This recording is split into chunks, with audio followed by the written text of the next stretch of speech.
वृषभ राशि के जातकों के लिए 2026 बहुत अच्छा है। सेम यही कंडीशन है तुला राशि के जातकों के लिए भी। बम बम होने वाला आपके लिए 2026। बहुत समय से उनके मन में कुछ नया सामान लाना चाहते हैं, कोई नई गाड़ी लाना चाहते हैं, कोई नया घर लाना चाहते हैं, नई प्लानिंग है। हाँ, तो वो अभी तक पूरी नहीं हो पा रही थी। 2026 में वो पूरी हो सकती है। वृषभ राशि के जातकों के लिए 2026 बहुत अच्छा है। सेम यही कंडीशन है तुला राशि के जातकों के लिए भी। तुला राशि के जातक भी 2026 में जो कुछ भी उन्होंने सोच रखा है, जो भी उनकी मनोकामना है, जो भी उनके इष्ट कार्य हैं, जो भी उनकी संकल्पनाएं हैं, उन्हें वो साकार कर सकते हैं 2026 में। सब पूरे हो जाएंगे। यस। तो बम बम होने वाला आपके लिए 2026। हाँ, देखिएगा जून के बाद में बहुत अच्छी चीज़ें उनकी लाइफ में होने वाली हैं। जब देवगुरु बृहस्पति का गोचर होगा तब उनकी लाइफ में बहुत अच्छी चीज़ें होंगी, जो भी उन्होंने सोच रखा है। क्योंकि बहुत समय से उनके मन में कुछ नया सामान लाना चाहते हैं, कोई नई गाड़ी लाना चाहते हैं, कोई नया घर लाना चाहते हैं, नई प्लानिंग है। हाँ, तो वो अभी तक पूरी नहीं हो पा रही थी। 2026 में वो पूरी हो सकती तो है। बच्चों के एजुकेशन से रिलेटेड यदि कोई किसी के मन में हो कि हायर एजुकेशन से जुड़ी कोई बात हाँ, है बच्चों को लेकर, तो देखिएगा वो भी इस बार तुला राशि के जातक जो स्टूडेंट लाइफ जी रहे हैं, उनके लाइफ में विदेश यात्रा के, विदेश में अध्ययन करने के योग बन रहे हैं। तो जो लोग काफ़ी लंबे से प्लान कर रहे थे कि मुझे विदेश जाना है, मुझे विदेश जाके स्टडी करनी है, तो वो लोग इस साल जा सकते हैं और विदेश में जाके प्रवास करके वहाँ स्टडी भी कर सकते हैं। हायर स्टडीज के लिए यदि हाँ। आप विदेश जाना चाहते हैं तो यह साल आपके लिए काफ़ी अच्छा तो है। 2026 तुला राशि के जातकों के लिए पॉजिटिव है, घबराने की आवश्यकता नहीं है। नेगेटिविटी अगर देखते हैं तो मात्र 20% है। तो उसको दूर करने के लिए यदि आप अपनी राशि का इष्ट मंत्र चाह देंगे, ओम हिराम नमो अरिहंताणम, ओम रीम अरहम श्री पुष्पदंत जिनेन्द्राय नमः, सफ़ेद रंग की माला जाप कीजिएगा। रोज़ाना स्नान करना बहुत ज़रूरी है। रोज़ाना स्वच्छ धुले हुए कपड़े पहनना बहुत ज़रूरी है। जितना ज़्यादा आप गंदे रहोगे उतना ज़्यादा आप राहु की नेगेटिव एनर्जी, साथ में शनि की नेगेटिव एनर्जी से पीड़ित हो जाओगे। मतलब यह इस आप जो ये बता रहे हैं, आप स्नान करने वाली बात आपने 2 बार किया है। इसका मतलब जो लोग रोज़ाना स्नान नहीं करते हैं, नहीं नहाते हैं, क्या उनके साथ एक जो नेगेटिविटी उनके बॉडी से, पर्सनालिटी राहु से, जो है ना वो गंदगी पसंद करता है। अगर आपका कमरा अस्त व्यस्त है, यदि आपका बेडरूम अस्त व्यस्त है, यदि आपका शरीर अस्त व्यस्त है, तो राहु अपना नेगेटिव इम्पैक्ट आपको दिखाएगा। हाँ, राहु को गंदगी पसंद है। राहु हमारे घर में बाथरूम है, राहु हमारे घर में टॉयलेट है। अगर आपके घर का टॉयलेट गंदा है तो राहु आपके ऊपर नेगेटिव इम्पैक्ट डालेगा ही डालेगा। ऐसे ही अगर आपका शरीर रोजाना अगर साफ नहीं हो रहा है, गंदगी अगर अलग नहीं हो रही है, तो फिर समझ जाइए कि राहु के कुप्रभाव में आप आने वाले हैं। और राहु जब अपना नेगेटिव इम्पैक्ट डालता है तो वो कब आपको कहाँ धकेल देगा आपको खुद पता नहीं चलेगा। राहु एक छाया ग्रह है, भ्रम ग्रह है। ये बहुत जल्दी बड़े बड़े लोगों को भी नीचे ले आता है, जिनके जीवन में बहुत ऊंचाइयां उन्होंने प्राप्त कर ली, बहुत सफलता प्राप्त कर ली, जो बस आराम में चले गए शुक्र की वजह से। लेकिन जैसे ही उन्हें एहसास हुआ कि मैं गलती कर रहा हूँ, वैसे ही वो नीचे आ जाते हैं। जिनके कल तक खूब बोलबाला था, आज उनको कुछ पूछने वाला नहीं है। जिनके लोग कल तक जय जयकार लगा रहे थे, राहु नेगेटिव हुआ, आपने अपने जीवन में कहीं भी डिसिप्लिन को डिस्टर्ब किया, शनि भी नेगेटिव और राहु भी नेगेटिव, वो आपको जेल तक पहुंचा देता है। इसलिए साफ सफाई का जीवन में कितना महत्व है। बिल्कुल। स्नान करने के बाद अब कितना एक अच्छा सा महसूस होता है जब आप नहा करके निकलते हैं। ऊर्जा का रूप आता है। हाँ, और आप यदि बीमार भी हो, यदि आप थोड़ा सा आपका मन यदि अशांत हो, मन यदि थका हुआ हो, शरीर थका हुआ हो, और आप स्नान कर लेते हैं तो आपको एक नई ऊर्जा का एहसास होता है। और मेडिकल साइंस भी कहता है कि यदि आप व्यर्थ की बीमारियों से बच के रहना चाहते हैं तो आपको रोजाना जो है कोल्ड शावर लेना जरूरी है। इससे आपका मेंटल एनर्जी बूस्ट होती है, आपकी जो इम्यूनिटी पावर है वो बूस्टअप होती है। तो ये जरूरी चीज़ें हैं और ये विज्ञान है। देखिए, ज्योतिष शास्त्र जो पूरी तरह से विज्ञान है। ज्योतिष शास्त्र के आधार पर जो व्याख्याएं की जाती हैं तो वो केवल और केवल किताबी व्याख्या नहीं होती। ज्योतिष शास्त्र प्लस आपका अंतर ज्ञान प्लस आपकी अंतर शक्ति, ये सब मिलकर, हाँ, वो व्याख्या जो होती है वो प्रामाणिक होती है। देखिए, कोई भी ज्योतिषी, आप एक जन्म कुंडली 10 लोगों को दिखाइए, 10 लोग उसकी अलग अलग व्याख्या करते हैं। ठीक है ना? क्योंकि 10 लोगों का अंतर्ज्ञान डिफरेंट है। तो सभी लोग अपने अपने अंतर्ज्ञान से व्याख्या करते हैं। आजकल क्या चल रहा है, ज्योतिष शास्त्र को लोगों ने कोर्स बना दिए हैं, ज्योतिष शास्त्र को लोग बेच रहे हैं। मैं कहता हूँ ये ज्योतिष बेचने की विषय वस्तु नहीं है, ये हमारा प्राचीन आध्यात्मिक विज्ञान है। इसके आधार पर हमारे ऋषियों ने, मुनियों ने कितना सारा ज्योतिष साधना है, और जो इसे साध सकता है वही इसके आधार व्याख्या कर सकता है। तो इसलिए ज्योतिष शास्त्र को हम केवल किताबी ज्ञान ना माने, अगर इसमें कुछ निर्देश है तो उसे हमें अपने जीवन में फॉलो करना चाहिए।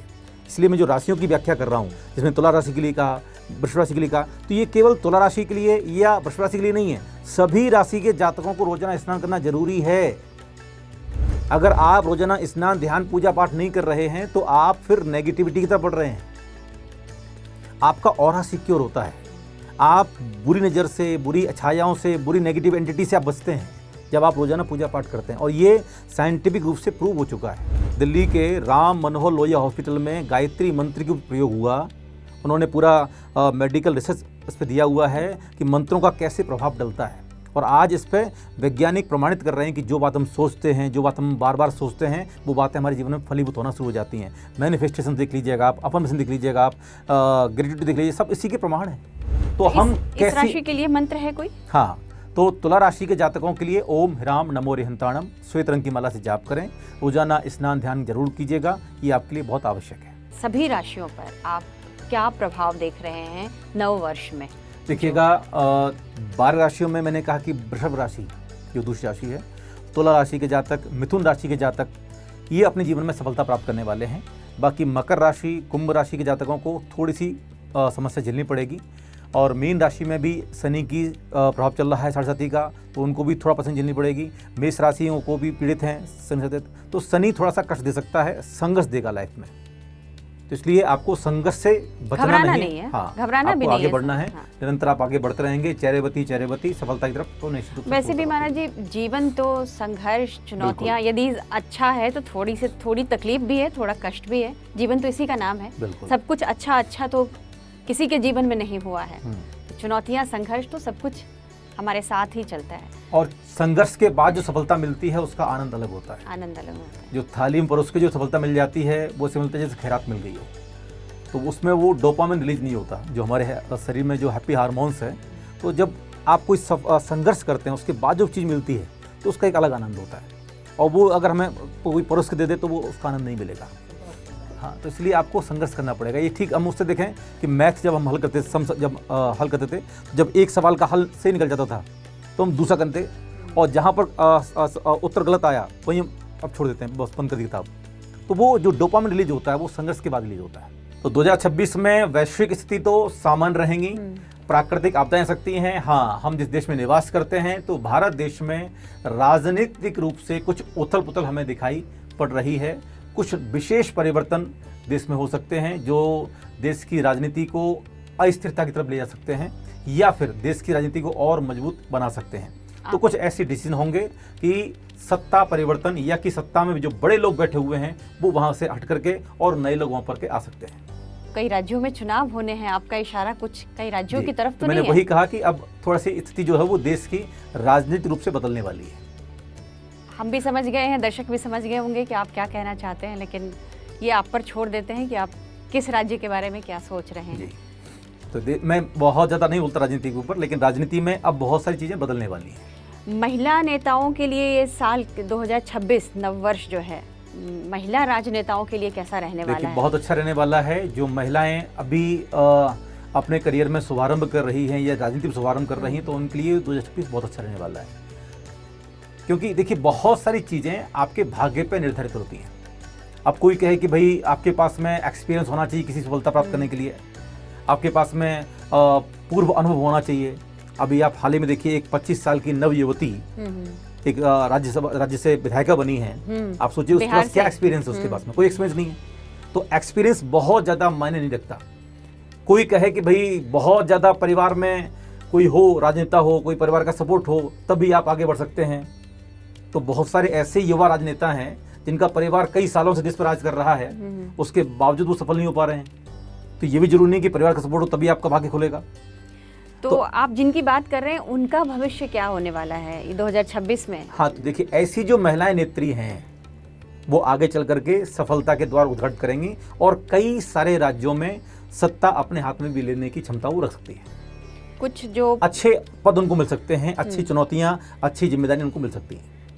कुछ जो ऐसे नेता हैं, जो महिला ने, मैं पुरुष नेताओं की बात कर रही हूँ, जो कई सालों से सफलता पाने की कोशिश कर रहे हैं लेकिन नहीं उन्हें सफलता हासिल हो रही है, तो 2026 उनके लिए कैसा रहने वाला है? देखिएगा, मैंने कहा कि सत्ता परिवर्तन के योग बन रहे हैं, तो कुछ चीज़ें बदल सकती हैं और उनके भी भाग्य खुल सकते हैं। जो मेहनत बहुत कर रहे हैं, संघर्ष बहुत कर रहे हैं, तो सफलता उन्हें मिल सकती है, लेकिन चांसेस जून के बाद ही आएंगे। बहुत बहुत आपका धन्यवाद मंत्र महर्षि महाराज जी। आपने इतना समय दिया, इतनी लंबी बातचीत की, राशियों के बारे में सब कुछ बताया कि किस राशि में, किस राशि के जातकों के लिए कौन सी खुशखबरी आने वाली है, कितना संघर्ष होने वाला है, प्रतियोगिता परीक्षा में कौन से राशि के जातक जो हैं सफलता हासिल करेंगे, किसे नई नौकरी मिलेगी, किसे प्रमोशन मिलेगा, किसके घर नन्हा मेहमान आएगा, ये सब हमने इस पर लंबी बातचीत की है। आपको ये बातचीत कैसी लगी है कमेंट बॉक्स में ज़रूर बताइएगा। और हम महाराज जी से रिक्वेस्ट करेंगे कि आप जल्दी जल्दी आया करें टाइम्स नाउ भारत के डिजिटल प्लेटफॉर्म पर। और आज यहाँ आने के लिए आपका बहुत बहुत धन्यवाद। इतनी अच्छी बातचीत करने के लिए बहुत बहुत शुक्रिया आपका। बड़ा मुझे